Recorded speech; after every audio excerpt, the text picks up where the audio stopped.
New Year's Eve always brings reflection for me, but this year wasn't about the past year, it was about the past 9. Only later did I realize the symbolism, 9 years, like 9 karmic cycles.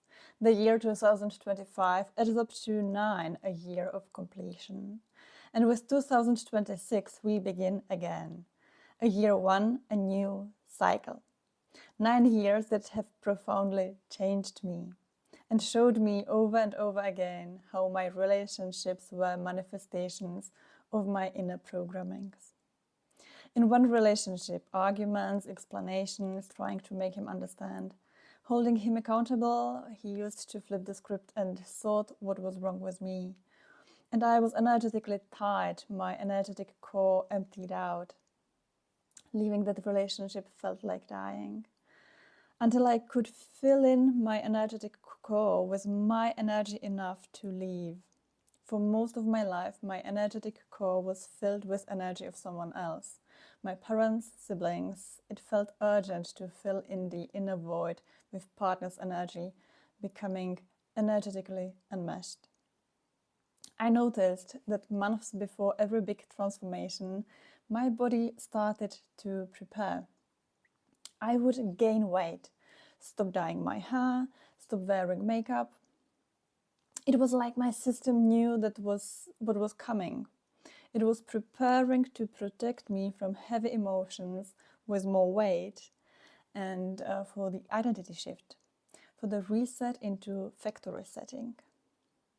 Then another relationship, this time no fights, just silence. No attempts to hold the relationship, to explain his behavior. He was just running and erasing me from his life. I came into his life at a moment when he was struggling. He was not in a good place in life. But instead of healing through feeling, he chose distraction. So I became his distraction, a temporary escape from himself. He never committed to growth, to himself, or to a true connection with me.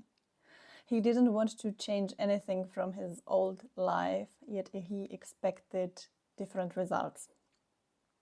And when he could no longer use me as a band-aid for his pain, he erased all traces of me. He moved on, taking all his unresolved problems with him to another woman. In truth, it was my salvation, but it took me a long time to see it that way. And the silence was worse than defending and explaining myself all the time. It became a projection screen for all my unconscious wounds. Only recently I realized this must have been all my unspoken pains in childhood when speaking up wasn't safe. When I was emotionally erased, it all surfaced in that discard. We are social beings. When someone mirrors nothing back to us, we feel that nothingness inside, the darkness, the energetic blocks. Unless we are connected to spirit. Because when you're connected, solitude is peace. You feel your higher self in every step, every breath. That's why they say, make your relationship with spirit your most important relationship. Because only through inner connection you can hear your purpose, your intuition, your joy. And then, from that wholeness, you can share joy with someone else. A connection is not about energetic exchange. That would be energetic enmeshment. Relationships amplify what's already inside you. A healthy connection deepens your connection to yourself. Sometimes spirit protects us from certain connections, because what they would amplify could literally destroy us. I was protected too.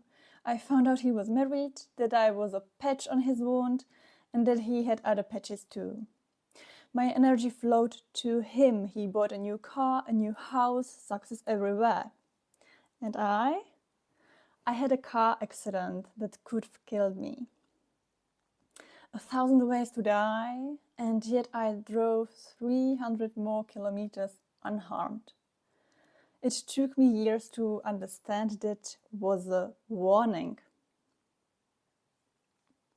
If I had stayed in that relationship, I might not be alive today. Healing was worse than the wound itself. It had to disconnect me from everyone who was feeding off my energy. I had to see who was betraying me behind my back, who was feeding my light into their success, who was living from my energy. And I realized I built relationships by giving my energy away. That's why I was surrounded by people who took advantage of me. When I didn't have my own energetic gravity, everyone came and took what they wanted.